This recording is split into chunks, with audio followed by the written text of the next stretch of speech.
You ask Tiger to calculate. This deals with finding the midpoint between 2 points.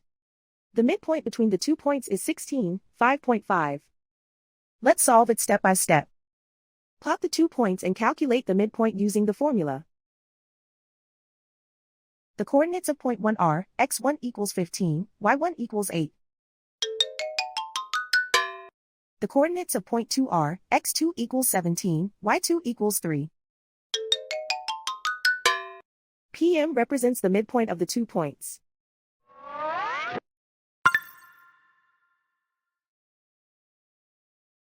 Use the x values in the midpoint formula to find the midpoints x. x1 equals 15.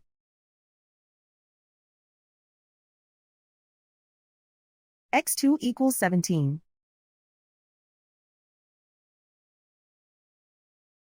Simplify the arithmetic.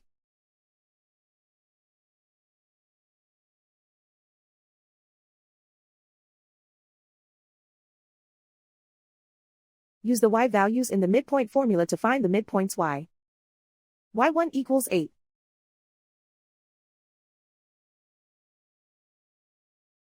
y2 equals 3.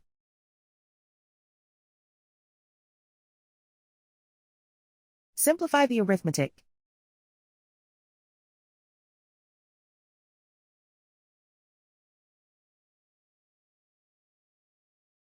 And so, the midpoint is 16, 5.5.